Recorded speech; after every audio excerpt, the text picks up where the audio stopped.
Do you think it's real, or do you think it's one of those things that's just sort of inflated? And is it true that the DOE has banned Zooms now as a result of this?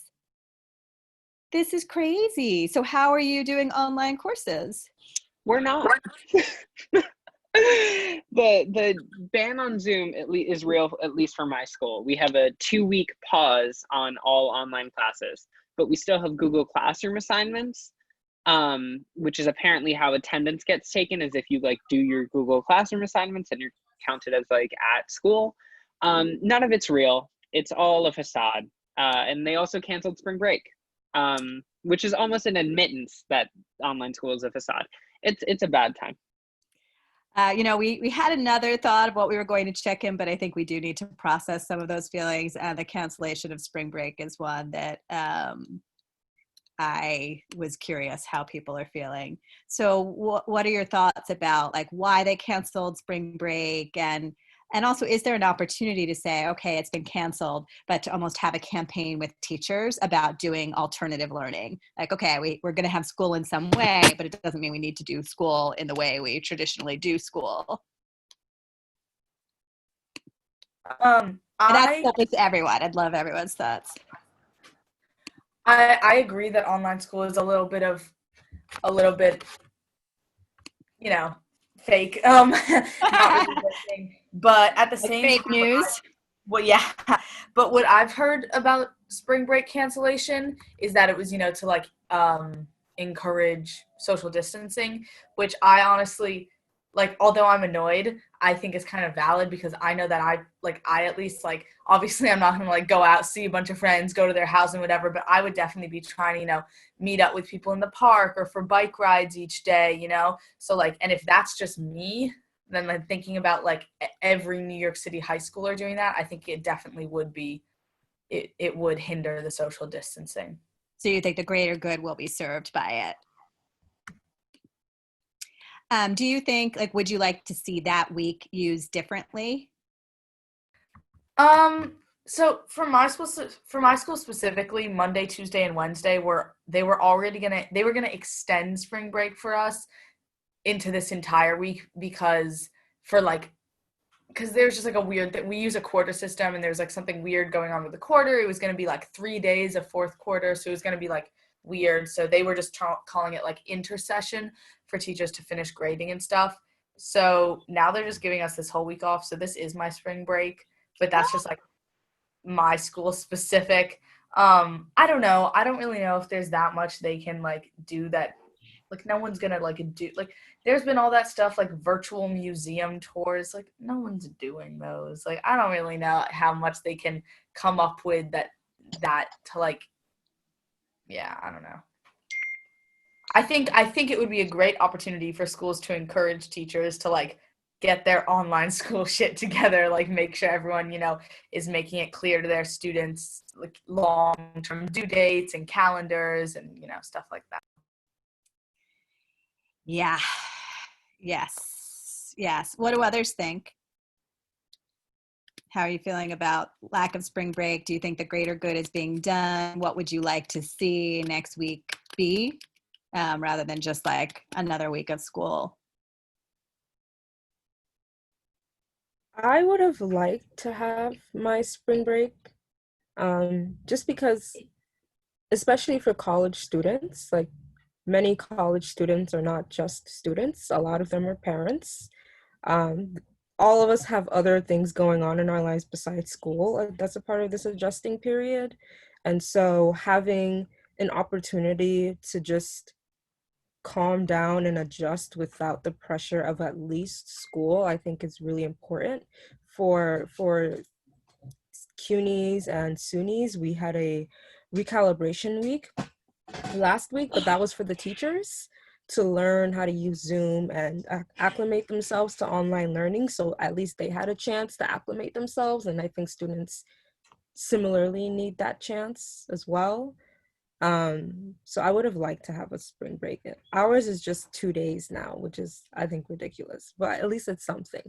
And if we're not having a spring break, then two, I think teachers have the opportunity to use their classrooms as a space of healing, and I don't know, whatever it is that's in their arsenal, to make this less stressful on us, rather than using it as an opportunity to load a whole bunch of assignments on us.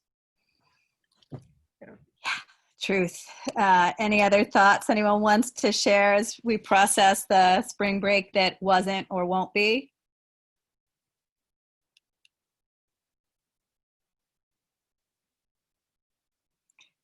Okay, Mello, did you want to share this? Is this your icebreaker question?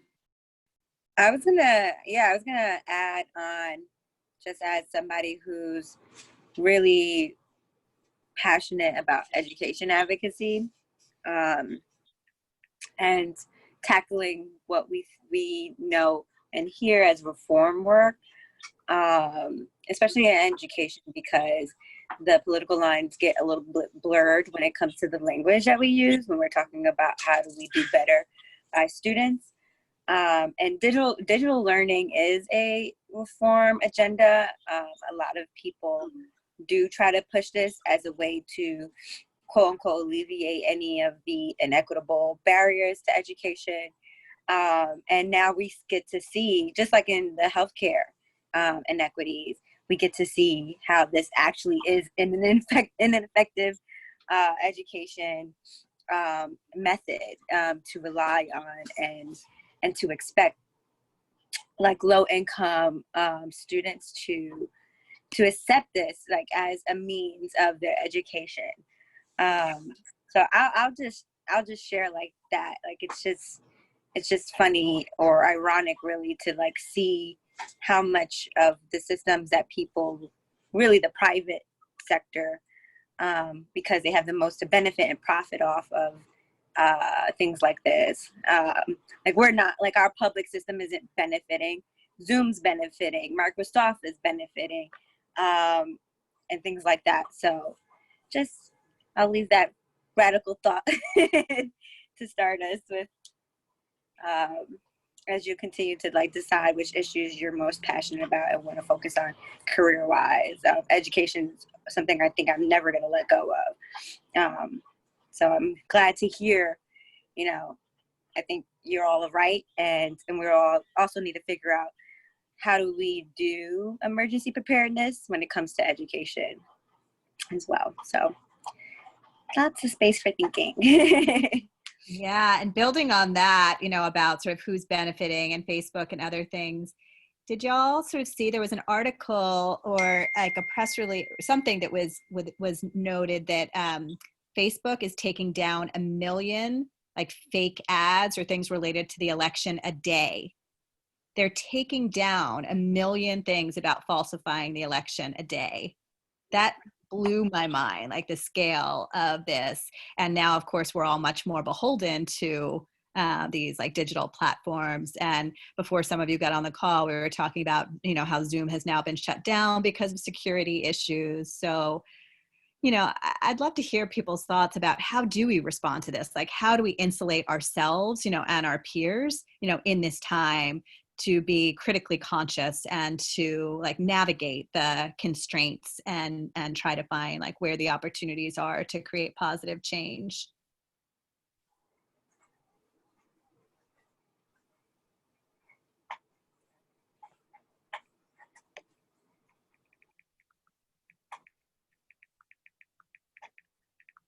I think I need the question again. Just like, yeah, just like, I mean, it's a broad one. It's really just like how you're making sense of this moment and how we can be trying to use our own critical consciousness in making choices and promoting that for our peers. You know, given that there is fake news, that there is like, you know, just a lot of information circulating that it can be hard to make sense of. And is there a role that we want to play, you know, in this? You know, this probably connects most to our civic education campaign, but, you know, just as we're starting, wanted to have a pulse check on how people are feeling about the sort of political and civic moment. I think part of this, and this is also just like the you're doing great in my feed, the radical content in my feed. But I'm really upset about about the idea that like you have to be super productive during this time. And like online school is part of that. Like by canceling spring break, I feel like it's an admittance that we're getting diet school, and that they don't expect us to actually understand anything. So they're giving us like more, you know what I mean? I don't know. I just feel like it's a quantity over quality thing. That is besides the point. I think to a civic ed perspective, we should encourage people not only to like not work, but I think more specifically in terms, okay, edit, we can't encourage people to not work. To the point of information though, news is not just about Corona, and we can't just be checking CNN every hour to see like the updates. Like there's more to life. There will be life after Corona. There will be politics that will take place now that will influence life after Corona that people will miss because they're too caught up in like, what is virulence? And I feel like I don't want to get too like, how do I, like suspicious / distrustful of government in our media, but if we could make some sort of statement somewhere being like, politics still matters. I don't know. Yeah, super interesting. Folks want to build on what Adam said or any different responses? Yeah, I just want to quickly add like my own conspiracy theory to this whole diet school thing happening right now. The way that my brothers are receiving their assignments, they're bombarded with assignments every day, and their teachers have said that their school day is supposed to look like from like 8 o'clock to 6 p.m. Whereas if they were like at school physically, it would be like from 8 o'clock to 2 p.m. So like, what are you doing with those extra 4 hours? Are these like, my conspiracy theory is that they're trying to play catch up from falling behind on lessons. I don't know. Maybe they're trying to load it on the students so that at the end of the year they've gone through all of their curriculum. But I feel like some way or another, this is like Mel was saying, like the education system is not benefiting from any of this. So yeah, that's my little 2 cents / conspiracy theory. Yeah. Thank you. Any other thoughts anyone wants to share, conspiracy theory or otherwise?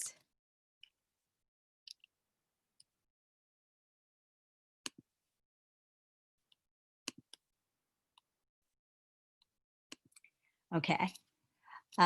So we will plunge in. Melody, did you want to, is that your question about the song? And did we want to do a quick? It wasn't my question, but it was really cute. Is that Divine? Is that yours? Okay, Yeah, Divine, take it away. Yeah, so I've been doing this in other spaces, and I just was interested in seeing what y'all thought. If you could sing any song with your neighbors in this time of social distancing, and for those of us that don't have nice neighbors, let's just imagine that we do and that we could sing along with them, what song would that be?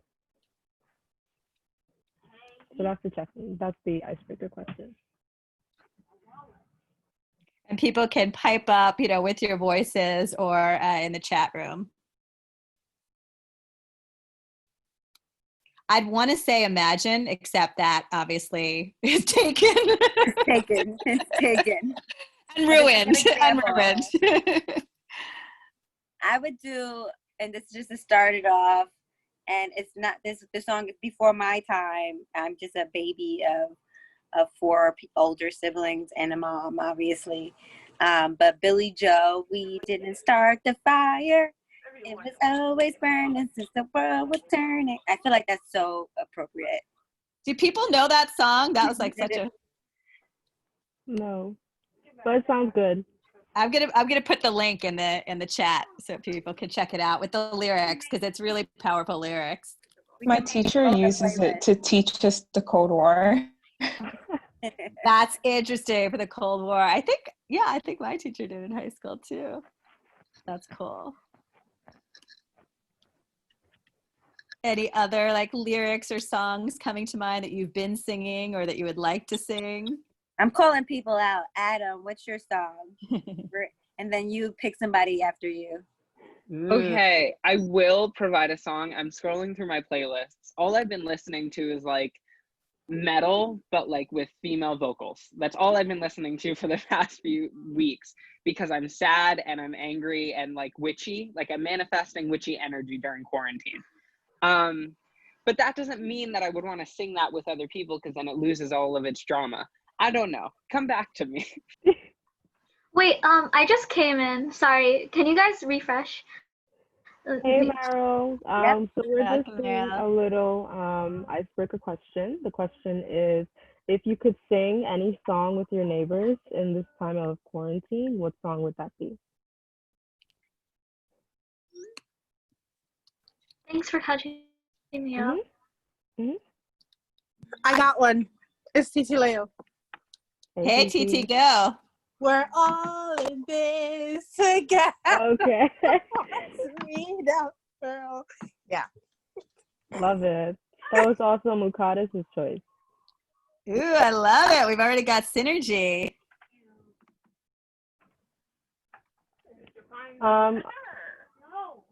Okay. Let me wait for my background to simmer down. Okay. No, never mind. My song would be Andra Day's Rise Up. People know that song and the lyrics. Yes. I find myself It's in a listening to that. commercial. Oh, is it? I don't know if it's a Corona commercial or, and it's weird that there's so many Corona commercials. It's almost like the Super Bowl, but all the time. Like, are they commercial? Oh, Dog Days Are Over by Florence and the Yes. Machine. That's brilliant. My witchy playlist features a lot of Florence. I knew that's where it was. Yep. That is a good mix. That makes that genre make sense now. Can I go? Yes, of course. I would say Weightless by All Time Low. It's a very indie band and like not many people know about the song, but the lyrics resonate with me right now so much. It's like talking about like maybe it's not my weekend, it's gonna be my year. And like it's talking about like how they're like the person is like so tired of just waiting around, waiting for their life to begin. And this is like literally me right now in like quarantine, so I just put the lyrics in the chat. I think that's very resonant. Thank you, Meryl. Oh, I love the first line. Manage me. I'm a mess. Turn a page. I'm a book half unread. Good. That's deep. What else? Any others before we wrap up this icebreaker?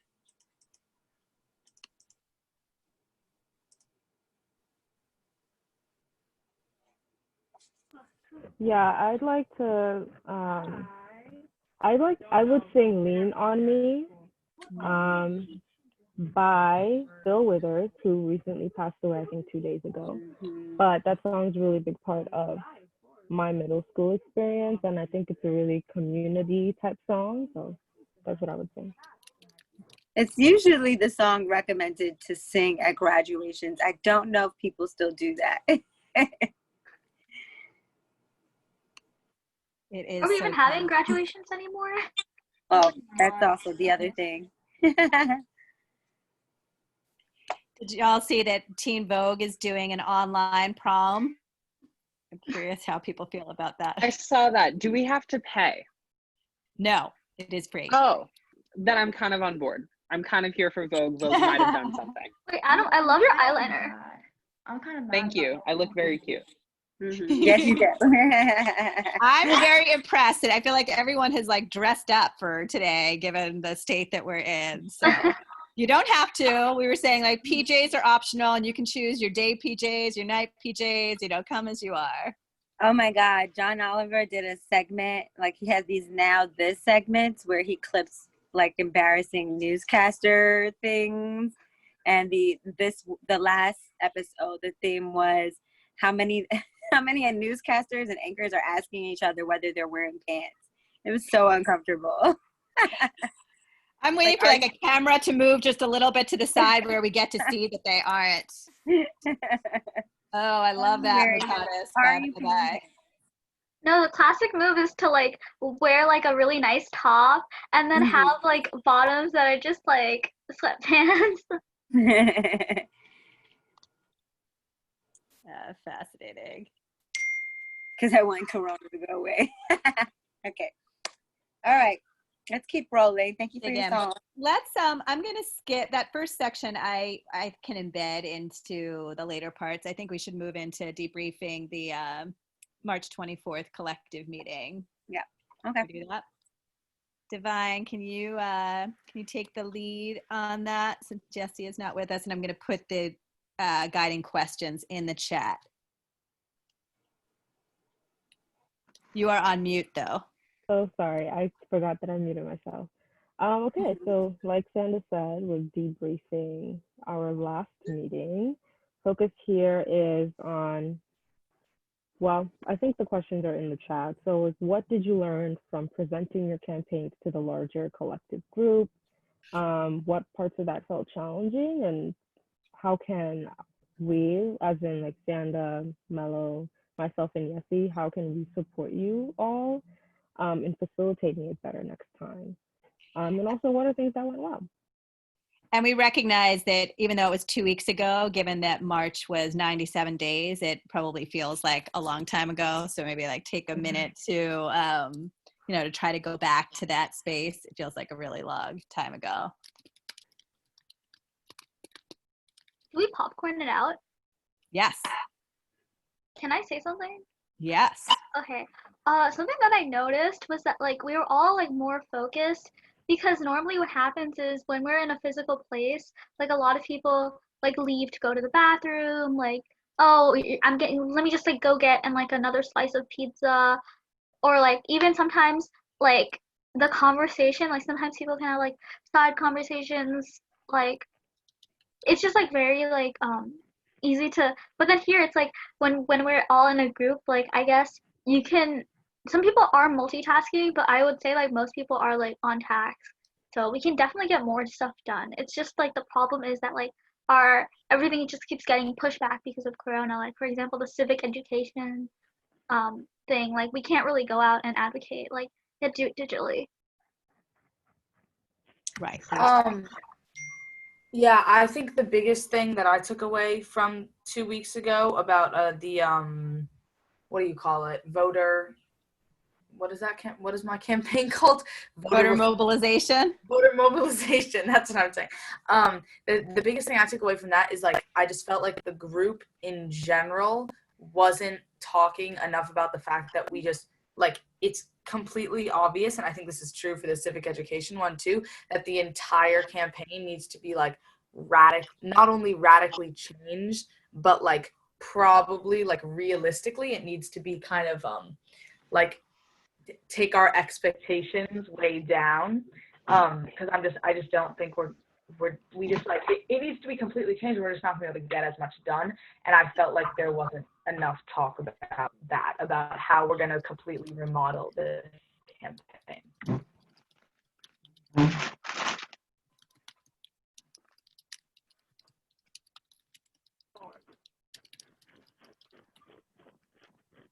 Yeah, great point. Other things that people remember feeling or noticing or just like anticipating as we move to this digital format, and like what are the advantages, things like Meryl shared about being more focused, and the challenges like what Shoshana shared about, we can't go about business the way that we were anticipating we would. Welcome, Yessie.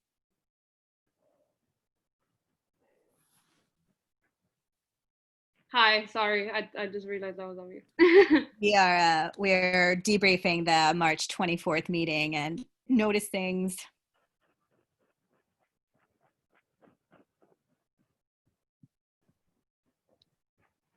How did it feel to be sharing? You had met as a leadership team now a month ago, back when we were not physically distanced, and then you were trying to bring some of the things that you decided upon or started to architect to the larger group. How did that feel? Like, did you feel comfortable bringing people aboard? Did you feel like they needed more background knowledge?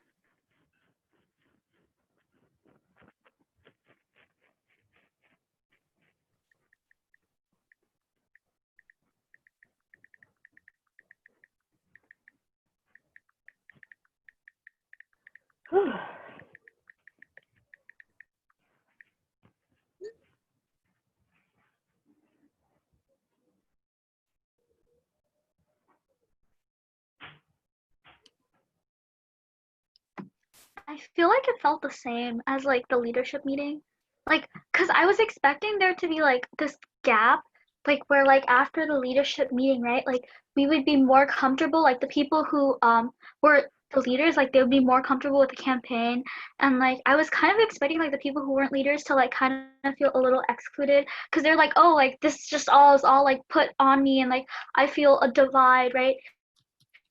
But then here it's like because there is the sense of like, yeah, I'm like with other people, but like on Zoom, like it's not, it's very much less pronounced.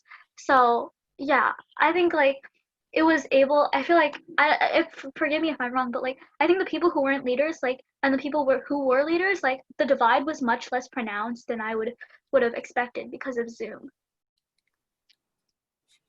And I'll just I'll second that in saying, you all as leaders were responsible for that. Of course, it's also the activists who choose to step up and voice their own opinions about each campaign. And I think, sometimes, and I think you're right. I think sometimes the voices did get a little bit lost, but we did meet a goal in having them voice their opinions on the campaign. And we'll be talking a little bit more about decision making and how do we incorporate those voices into now you all who have like the power to say, okay, based on what we've heard, what we've learned from our community, this is the direction that we think is best to take. But I just totally agree. And at some point, it might have felt more chaotic. It might have felt a lot to facilitate. As somebody who just facilitated a baby shower with both of mine and my partner's family, I was like, whoa, that's a lot of voices that, I wish I would have heard more from each person. But the benefit is that we did get to hear from everybody and see everybody and present. So that's, the point of the question is like, did you feel successful in that? And if not, if there's areas that you didn't, how can we please share that? Because then we can think about how to do these collective meetings, not just in general better, but how do we do them in this kind of sphere of Zoom and remote telecommuting way. I think logistically the YVote like format is actually pretty, like I don't think the transition is that rough. Especially if we continue to have defined schedules. I'm pretty sure logistically it can be pretty much the same, except the snacks are at our house instead of at a table. Thanks. Let's just say it, but it is what it is. Maybe a better snacks. I shouldn't say that. You might be eating much better than we ever fed you.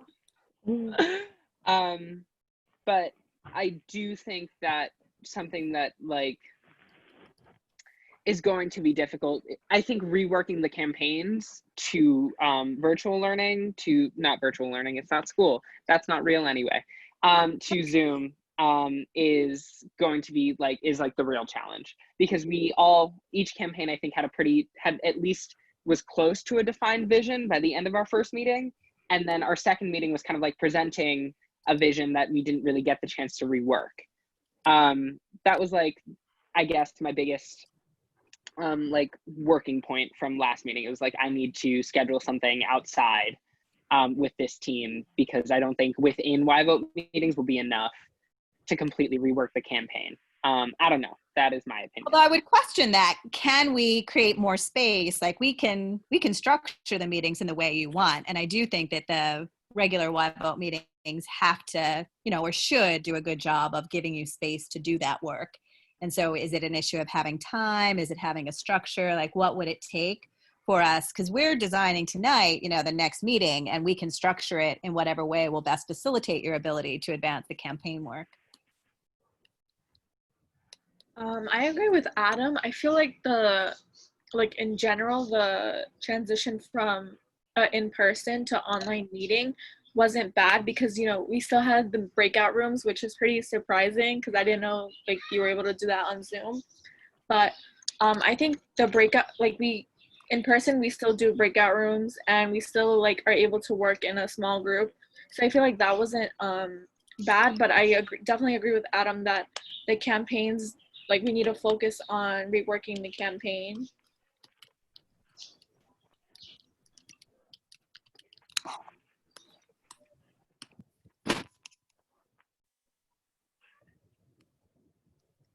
Any other thoughts anyone wants to share as we look ahead and think about sharing out in the future and how we want, we'll have time at the end to talk more specifically about what we want to share and how we want to share it. But I was thinking that maybe one thing that we could do is like we could definitely have more prep go into the meetings. Like what normally happens is that like because everyone is like right now it's like we basically live in an online world right now. Is that we can really like space like maybe like for example like I'm here and like there's some people who want to like say stuff like before each meeting we can have like a Google Doc and like we can go over the agenda beforehand. I know it's like a lot to ask of people, but I think people have a more time like and like b like more just like online like online availability I guess. So like we could have like a Google Doc where we look at the agenda, we talk about our opinions beforehand, especially like with the breakout groups.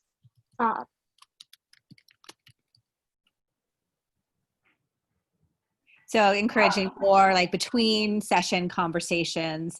Do you have thoughts about what would be the best format for that? Would that be a WhatsApp? Oh, a survey.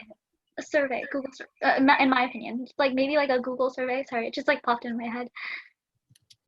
What would the what are you envisioning surveying? I'm thinking about talking about like first like personally my opinion is like maybe we can talk about like what went well, what didn't go well, and then also like talk about the issues of communication. Like I know right now like I'm able to talk, but like when my mom comes back from work, like I might not be able to share out my opinions as well because of the fact that like this is virtual. So if you had any lingering thoughts or like your thoughts on the agenda, and then maybe we could have this thing where like we read everyone else's responses, but it could be like anonymous.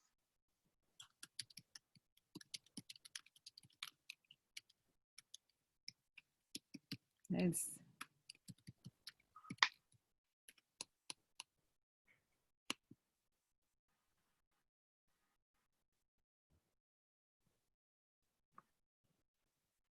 And Meryl, just for some clarification, are you saying to have these check-ins with the agenda after it's already been created? So the agendas that comes out of this meeting is what you want folks to comment on, or I'm just a little confused. Maybe like we could have like a survey like before your thoughts or like your hopes or your like the things that you want to achieve for this meeting like before, and it would be like kind of quick, and then like immediately after we would have an optional or like a recommended survey where like you talk about the meeting. I have Because I know like we used to do this thing where like oh Go ahead. Mel, you can continue. I'll just speak after you're done. Oh, okay.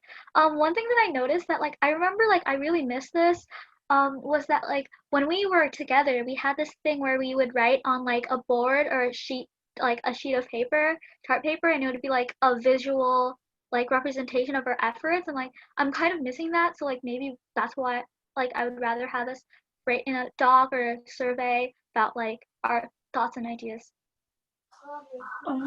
So what I'm getting for you is that you would like us to like be able to pitch in how the agenda is created and like just add in our comments or whatever other ideas we had. But I don't think we should do it anonymously, because if we had like a like if Sandra, that's how you say the name, right? Sanda. Sanda, or one of the other adult facilitators were having questions and like how we were supposed to, your thoughts or like how you wanted to formulate your idea, they wouldn't be able, I mean, they can still like write an email to ask like a clarifying question, but it would just be a way better or direct, it's better to just like go to that person directly and just like ask that question who had the idea. And I'm a part of it's called Students Educators for Equity, and I'm also I'm a YPF, so yeah, I'm a student who also is like, oh my god, I'm a facilitator as well with the adults. So we do this thing since we can't use Zoom, we're using Google Hangouts, and like before we have our general meeting, we would have the youth and adult will have meeting beforehand to just like make sure everybody knows where their parts are, and like any support they need from the adults, they will receive it, and if they just need any help, they can just get that. And we all have our information, so we can always like contact our adult facilitators at any given point or whenever we feel stuck. So I don't know if that's what you're thinking of, or like directing your idea.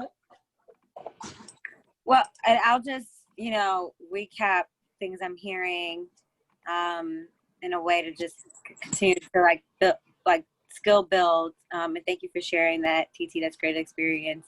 But,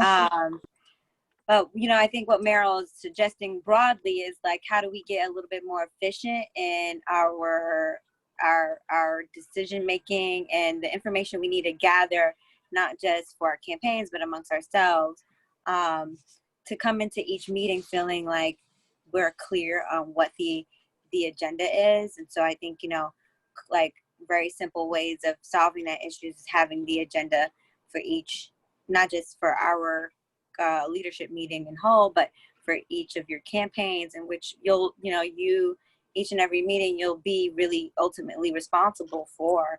It shouldn't be waiting on, our facilitators to send out what the agenda looks like. You all as a team, as leaders, should know what you're going to do next meeting before coming into it. And there should be some means of communication, which we'll talk about again later today in our breakout rooms, about how, like, what should we do next meeting, and what do we need to do before the next meeting in order to accomplish that. So if it's some piece of research in order to propose to your team, this is the kind of action that we should take, then you're responsible for getting that out. So that way you not can just present it at the meeting, but in the meeting in an efficient manner, we can all decide whether that will be the effective route or not. So, and then we'll talk again about how do we get clearer about those things, and also decide the best way to communicate outside of the meetings. Because that's part of this, that's part of the way that we shifted this model, is to allow for people who really do want to step up and can do that work outside of the meetings to do that. So in campaigning, the organizer, unfortunately this goes into the nonprofit industrial complex, but the organizer, the staff organizer, the person who is responsible of facilitating each campaign meeting is supposed to come into the meeting with a prepared agenda that they've already sent out to the community. So that way, if I am somebody who is supporting this campaign, I know it's on me, but I know in my email a week before the meeting that somebody sent out the agenda and all the points that we'll be deciding together on. And so it's my responsibility, if I want to inform that decision, to make sure that I read that and come prepared to make a decision at that meeting. So we're changing the nature of our meetings, and we're gonna have to step up and build a discipline to come prepared to each meeting to do that kind of work.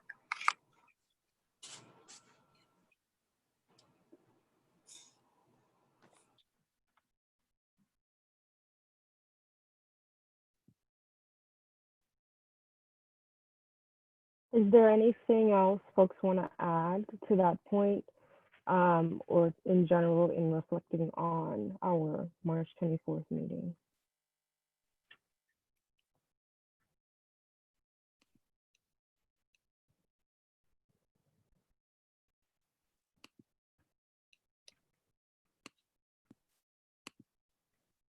Okay, I say we can move on to revisiting our campaigns. Mela, I think that's you. Yeah, I'm good. We're getting started a little bit early on that, so that way more time for you all to discuss this. We actually aren't, Mello. We are on time. We're 4 minutes late, actually. So just so you know, but we're good. Oh, no, I'm confused by the agenda, the timing then. So, because I have 40 minutes of the first part of the agenda. Yes, and it's 5:44. So 4 minutes. Got it. So, one thing you'll be able to, you should be doing in your group, this will probably be the second half of your your meeting, which is deciding on a method of communication, which is a pretty simple thing to decide on. I think you should come up with a few options and then everybody should vote. And I'll talk about a decision-making tool that I'd like you to practice using as a team, because when we come together and we debrief, oh, what did your team decide? Sometimes what's unclear is how it got decided. Whether you want to take this action or this overarching goal is something that everybody's on board with. A clear decision, so I'll put this as a question, facilitate a little bit of discussion here. How do you define a clear decision? What does that look like to y'all? And anybody could popcorn that.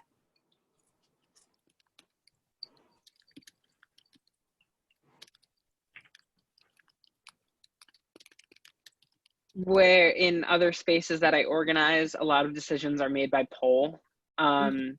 So online polls, like we don't use Slack. We could use Slack, but Slack has poll functions where they're public. Okay, people have radical opinions about Slack. I love Slack. It doesn't matter anyway. Online polls are really useful because it's defined consensus, and if you make the votes public, then it like kind of doesn't matter if it's online or not. It's the same thing as if everyone was raising their hand. Got it. So we said to consensus. Like, what does that mean? Like, a poll is a good tool to do it, but what does consensus mean and look like? Do I respond or does you or anybody? Does anybody want to piggyback? You gotta unmute yourself for us to know. Or Adam, you can continue. The majority's opinion. Here at YVote, we are totalitarian. Wait, no, that's utilitarian. Anyway, whatever. The majority's opinion. Not totalitarian. I was gonna say, I think maybe we're at the other side, of anarchy. Yeah. I think that goes more towards majority rules rather than consensus.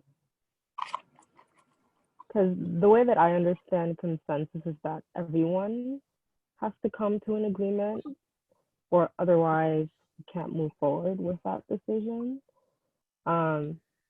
It might be the thing that's in between that's sometimes called sufficient consensus, which is not that different than majority rules, but it's sort of like checking in with those who are in the minority and seeing if they're comfortable with the majority so that they don't feel, excluded from a majority rules decision. There's a word for Shauna that. put for those who aren't. What did you say? Go ahead. What did you say, Mela?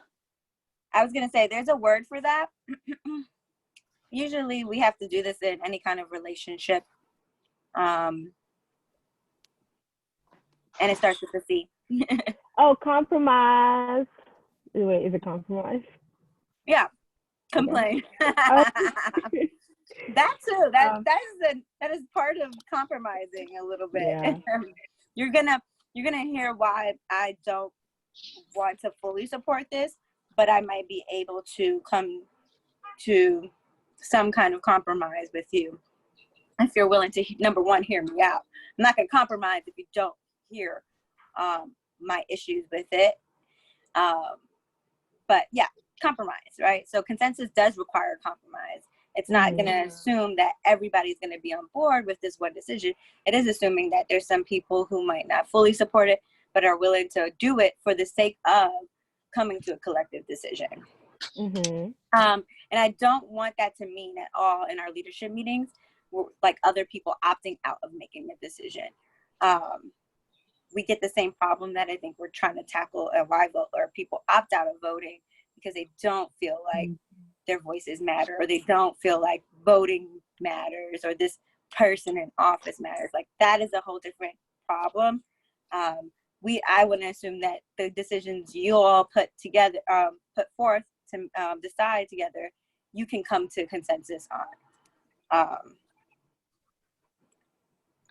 Something that I've always understood about taking consensus is that it's very much focused on the people who are not agreeing with what is bringing about, because a lot of the times they are the people who are opting out of voting usually, or they're the people who usually feel like they're peer pressured to agree with what's being brought up because their opinions aren't being heard. So it's really focusing on who the minority is, not what the majority is and if there's a majority. And that's why it's really important to just get a consensus, just to make sure that everyone knows where everyone else is. So not really to make a decision, but to know where other people stand so that we can have a conversation and see if why people are supporting it, or why people aren't. Yep. That's a really good point. Together, we call that consensus building. Again, we're not assuming that day one, everybody's gonna come in, we'll hear everybody out and figure it out at the end of the day. Maybe we might move some people to come and make a decision in support of what the majority wants, but it will be a process, and that we need to make space in order for that to happen. But it's very different than coming to a very rapid and clear decision. And sometimes we might need to decide on what's the best decision-making method that's appropriate for something. So some places will consensus build, and some other places will vote, and majority will rule. And we'll get to decide which one is most effective for that choice. So thank y'all for discussing that and sharing that and defining both decision making and what clear decision making looks like in consensus, and how does that play a role in the work that we do. It's going to be really important. You'll find in a lot of the spaces that you'll be in, whether that's an organizing space or just a professional space or personal space, that decision making gets very complicated based on who's in the room and what you're talking about. So it's a good thing to talk about. So I want to actually practice using a tool. I'm gonna link this. You want me to put it in the doc? Yeah, if you can. Yes. The link to it, or do you want me to share the doc itself? The link to the chart, the one that you're in right now. I see you. And I think I have everybody in the room except for me and Xanda on this chart. And we'll practice a little bit, except for I got Carla came in. But I want everybody to, number one, open this doc up. If you are on a phone and you can't pull up this doc, you can vote in the chat and I'll tell you how to do that. But, oh, I did this wrong. So we're gonna practice this with deciding something that's not gonna be we're not gonna ultimately decide today, but we're gonna just practice this tool out with this question.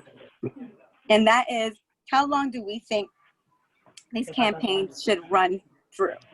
So, and this came up on our facilitator call. And we also have diverging opinions on it. But to make it a very clear question for all of us to decide on is, should the campaign go all the way up to the election, whenever that is? Let's hope that it's November 2nd, for whatever reason. Should our campaigns run all the way up to the presidential election? So if your doc is open, I want you to put a 0 if you say no, it should not run for that long, up until that point. And then a 1 for yes, it should run all the way through the election. If you are, yeah, go ahead. I was going to say, so like an alternative would be to say, this is great, but we're going to end it in June when school ends, and we're going to launch new campaigns over the summer when we bring in a new cohort of Y voters, right? Like we can think about iterative cycles or an extended period which has different phases.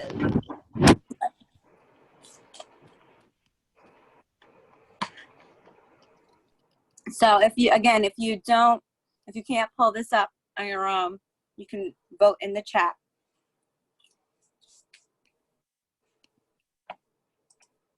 I have to undo this. There you go, Carla. Daniel's here.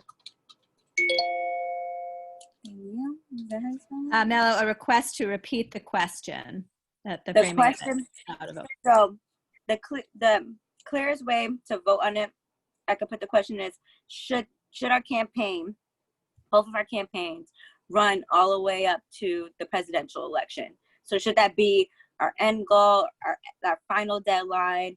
That's when our campaigns like cease. Like we could probably pick them up again. They're pretty like broad, but our campaigns and the way we know it, should their long-term goal and deadline be up into the presidential election?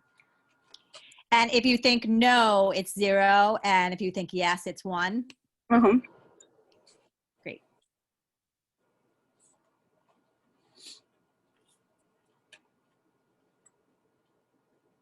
I'm going to check the chat. Okay. Daniel, this is 1. Let me make sure. All right, I'm going to do this again. The suspense is killing me. So we still missing Meryl, Kelly, Titi, Divine. Where you at, Divine? Let me see if anybody. I voted in the chat. I got it. I didn't know how to vote. I got you too. And look, some people need more time to think. That's okay.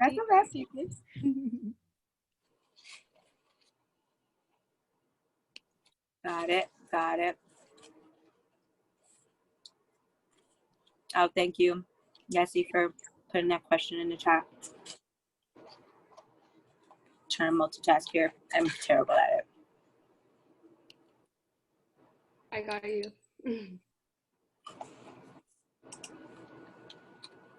Divine, did you say you put yours in the chat? Okay, got it. Yep. And I think Meryl.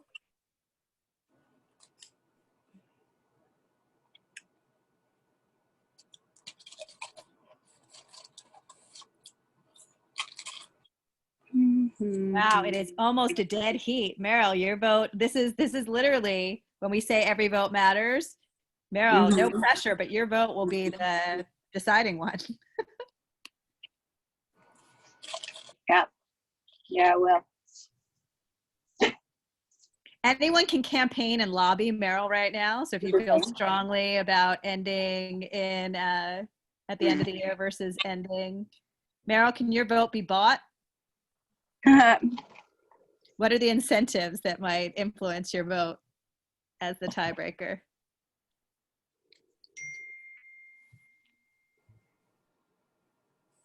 Oh, Meryl hasn't been hearing any of this. Her Wi-Fi is very slow right now, so. Got it. I could repost the question on the chat. Oh, Meryl, you're back. Do you hear us now? No. Yeah. I'm gonna post. Does she know the voting options? Yeah. Thank you, guys. Thanks, Adam.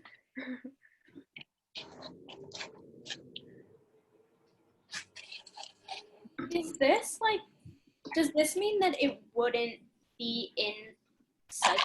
Would it just stop the campaigns and mean we would have new campaigns after? Is that what yes would be? Yes would be we should be doing these campaigns until November election. Right, but okay. And Are you asking if there would be more campaigns on top of these campaigns? No. It's okay. You sure? No, It's always important to be clear on what you're deciding on. So please ask your Meryl question. has spoken. Dun, dun, dun. Okay.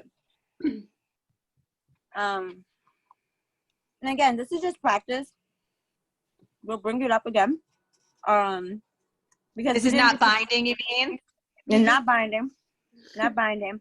Don't we need a People will have a chance to vote again. Because we didn't get to have a discussion about it. We didn't get to weigh out what people feel. We didn't get to ask questions on why. What would that mean? All of these things are really, really important. So I really want to encourage you all to make sure that you're making space for these conversations, especially when the question demands it. Can we make a yes or no decision on this very quickly? It's a big question whether we should continue our campaigns beyond the end of the semester, or we have to assess what timeline is really necessary for our campaigns to succeed. And I know that from working with you all and other alumni, that you guys are very clear and vocal about how much time you need in order to feel effective in the work that you set up to do. So with that, there's links to similar charts in each of the campaign docs right at the top. And in your group, you should get very clear on your main target of the goal of your campaign, and it should be quantified. So for example, with the voter mobilization group, by how much do you want to increase voter turnout? What percentage, and where, and like what, something that could be measured. And the civic education should do that too. So you should be voting on that. You might be voting across options, like should it be 15%, 20%, whatever. Or you should be just voting on a very clear binary question of yes and no. And everybody should get a vote, right? If anybody's absent from your team, you want to mark that. Because we want to be very transparent with each other and our collective. That's what it's really important for. They need to know that it's not just me and Sanda making these decisions, or me, Sanda, and Yessie and Divine making these decisions, that it is something that we're really trying to include everyone in. The other really important decision that you should come to a clear vote on is three actions. So boil it down, because I saw in the doc, there's a lot of actions. Take three that you want to vote on. And maybe the first top one or two will be your focus. Not everyone has to focus on the same action. So as a team of leaders in your campaigns, if you have two actions that you really want to support, then I really encourage y'all to do that. If it's just one that you all want to work on as a team, you can do that. But the idea is to boil down to three actions that you want to consider and vote on, and boil it down to one or two, because that will give you your clear course of action for the rest of the time we have in our leadership meetings. And there's a few working questions, and so I'll leave it up to the campaign coordinators and facilitators to support and talking about this. But in order to come up with the answers to the rest of these questions, you have to have clear decisions on the main two. Any questions before we break out?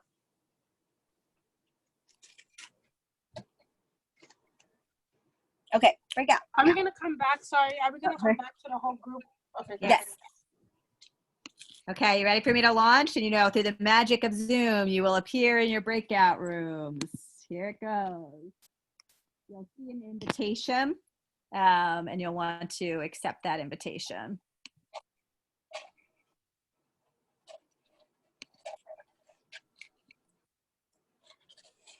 I don't get an invitation. Because you are a co-host, and I thought you might want to swap between the two. Which would you like to? I can put you into one now, but I thought you might want to have the liberty to go back and forth. I mean, I'm interested in the civic ed, but I'm happy either way. You are the purple one. It's the real one. I have you on for both in. Yeah, I'm the one with, I don't know what color I'm in. I'm green. I mean, I think green is the extra one. They're actually sort of nice colors. It's more like a turquoise. Yeah. Okay. I think that should take you to civic ed.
Hi, sorry, Sandra. Oh, I was trying to say I had moved you into the small room, but then you weren't there. So I was like, let me come back. So you should have an invitation. It'll be like, you see that? Yeah, because before it said voter mobilization and it said civic ed. Well, yeah, for some reason it wasn't showing up. So I just had to put like I couldn't see what it was. Anyway, you're gone.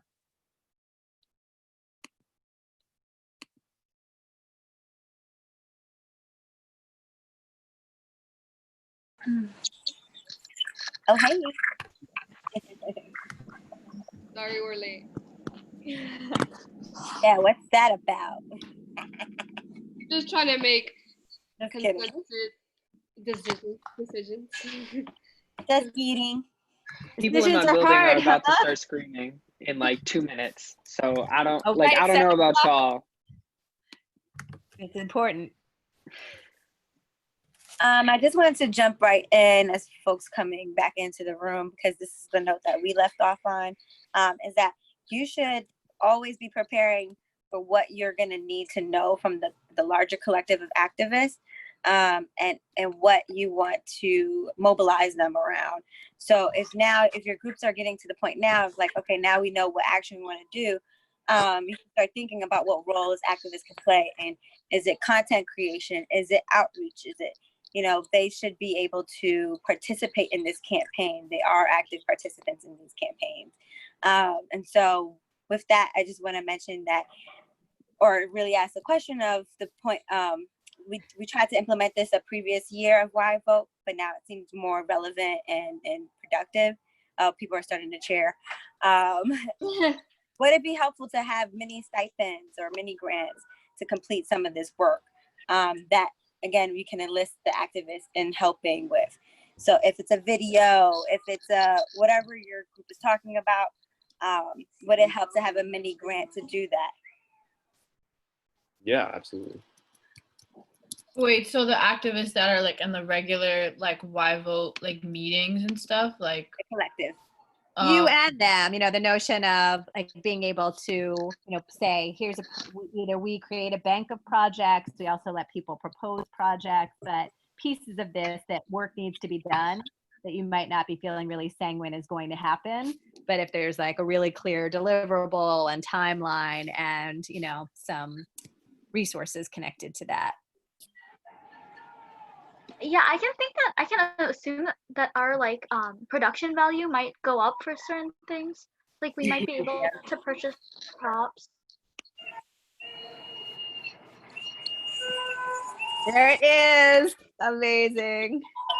Yeah, it's pretty loud around here. That's great. It should be. It's quiet over here. It's my dog is about to start barking. But it's a question for you, your teams, to think about. If you wanted to come up with a budget, Sandra could send out more information about how to do that, how to go about that. But we know that money always helps, even if it's for the time that they spend on this, or it's like, oh, we want to use this tool, but it needs to be paid for. Let us know, and we'll try to make it happen. Is there like a max budget? Is there like a number we need to keep in mind, or do we just let you guys know? Well, we haven't like developed a formal program. We more wanted to ask you like whether you thought it would be helpful, and then we could put together parameters. We welcome your feedback on that, what you think it should be. I mean, obviously we're not talking about huge, money, but right. But a couple $100 potentially. Okay. So it sounds like there's some interest in it, so we can talk about amongst ourselves about how to structure something like that. Talking about money, are we still gonna get our stipend and when? Of course, yes. I mean, you're participating, like you're obviously here. We're keeping track of that, so absolutely.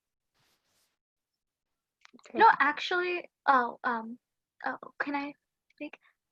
I was thinking about like perhaps like for at least for like the civic education, like for YouTube videos, maybe like we can use some of that money to like make it into like an ad, like an advertisement before a YouTube video. What I'm thinking is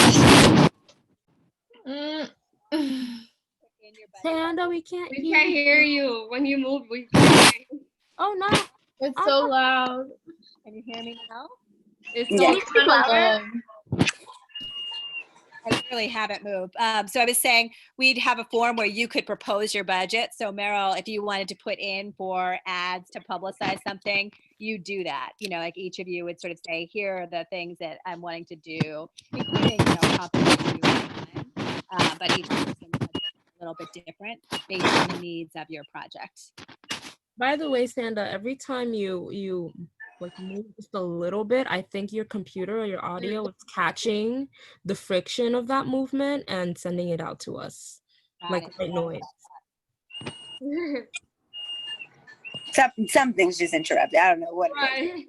Yeah, sorry. All right, and then again, I think I've asked this question, but it's another closing question. And please, now that you've all gotten to the point of deciding how you're going to communicate outside of space, out of this space, not outside of space, and Divine and Yessie will be there and helping you make sure these conversations do happen and report back to us whatever needs you need. But really get clear on how you're going to continue to involve activists, because that's how we prepare and shape our meetings, our collective meetings. So we'll follow up with our campaign coordinators, and we'll really hold you responsible and accountable to reporting back to them what you want to see in the next meeting agenda in a timely manner, so that way we can all prepare and be efficient, like we were talking about on the phone call earlier in the phone call. That's all I got. Is there anything else that people want to share out? I also added a link, and then I know Sanda's get these emails too, but there is a webinar on Thursday. I don't know if it conflicts with your online learning, but if you're interested in learning a little bit more about how to conduct a digital campaign, this is free and open to all of you to participate in. This is a Zoom webinar call. When does it start? Let's see. It's on Thursday at 3:00 p.m. And I think there's another follow-up one on the 17th, and that's at 2:00. Can I say something? Mello, is the link for that in here, or we'll send it out as a follow-up? I put it in the chat, but I'll copy it and put it in the agenda doc. And two other things, and we'll send an email about this, but there's 2 events on Friday that we think might be of interest to you. YVote has been asked to be part of this group called Facing, but PHACING, the 2020 vote. It's a digital summit running on Friday afternoon from 2 to 7 with different components. We'll send you those components. And they're also looking for some panelists, like for an On the Front Lines panel. And then from 6 to 7, we're partnering with the Public Advocate's Office and Common Cause and the New York Immigration Coalition. And that's a webinar, so we don't have to play any role, but it'll talk about some of the issues that we're talking about here from a broader framework. So we'll follow up with an email about that. And voter mobilization group, again, if you didn't see the chat, just put your ad names on the chat for our Instagram group. But yeah. Great. Anything else? Yeah. Thank you, everybody. Great thinking and working today. Bye, guys. Bye. Bye. Thanks. Good night. Good night. Good night. Still waiting for the ads. I guess not. What did you say, Essie? They like promised me that they would put their ads inside the chat, but I guess not. I'll just email them. Yeah, dude, that's what you gotta do. I saw y'all in the document. And I was like, oh, this team, y'all need to catch up. No. Yeah, we try to really avoid doing that in the other side of the Zoom call. Just try to avoid doing what? Like doing too much in the chat, so that way, we didn't. I know you can save it, but just so that way they had the information they needed to. Although I don't think we put much in the chat. We didn't get it in the chat or out of the chat. I don't think. Yeah. I mean, after we got out, then I was putting it because we had to join everybody back. But all right. In this minute that we have, should we try to find a debrief time? Just because it'll be easier while we're on the phone. Yeah. What would be good for people this week?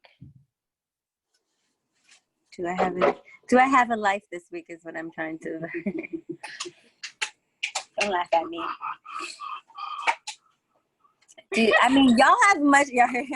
Y'all have much more of a life than I do. Those who have classes, yes, and Divine, what would work for you? We have spring break.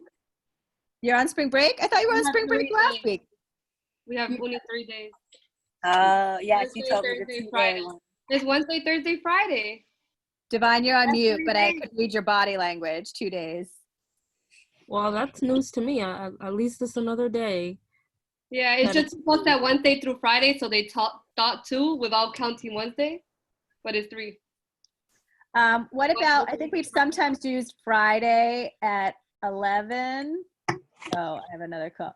What about like Friday at noon? Ooh, At that's noon? loud. Friday at 12 p.m. Would that work for people? I don't even know where there's a train right there. I know. It's like, wow.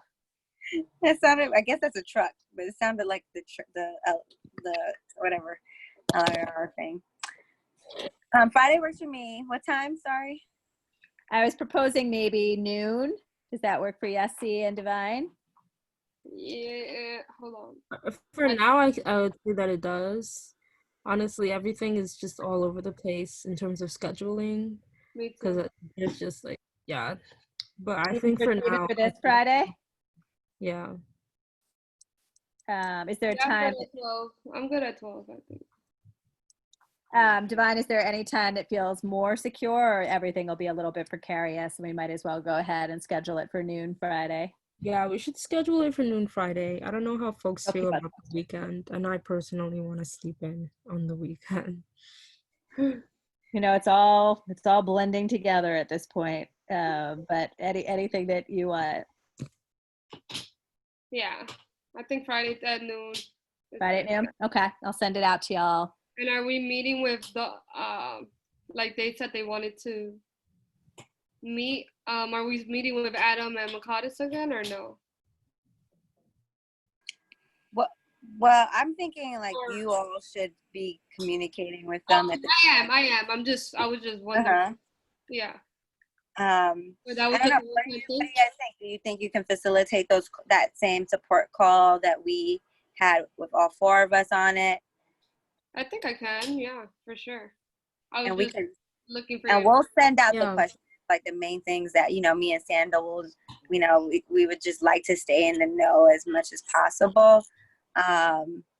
So that way we just know how to continue to support them, how to support you. Yeah. Okay, sounds good. Mm-hmm. Okay, cool. All have a good night. I'm just so curious. I know we'll find out Friday, but how did the civic ed group go? What are your thoughts, Divine? How does the civic ed group go? So I can sleep tonight. Do you not hear us? How did it go? How did you think it went, Divine? Our group. She looks very quizzical. Yeah, she looks very concerned right now. I don't know. Or maybe she's her typing. microphone's not working because it looks like she's typing. Can't She hear. can't hear. Huh. Well, at least now it's not just me. Right. But I think they did as much as they can. I think they improved in some areas, and they still have, other areas. It's the dynamics, like it's the Merrills and the Daniels and the it's okay. So we'll have time to dig into that on Friday, and also to maybe think about this mini grant structure and like whether there's a way we can structure it around that, either having subgroups or something. So just be percolating that and thinking about it. Yeah. Divine, we were asking how you thought the group went very quickly. Oh, well, as per usual, I felt like Adam facilitated it really well, kept us on track. I think, and I really love that everyone was really contributing this time around with the groups. I think I heard from everyone, and that was really great. I think it went really well. Yeah. Cool. Well, nice job, everyone. Have some. Yes, exactly. Let's give ourselves a hand.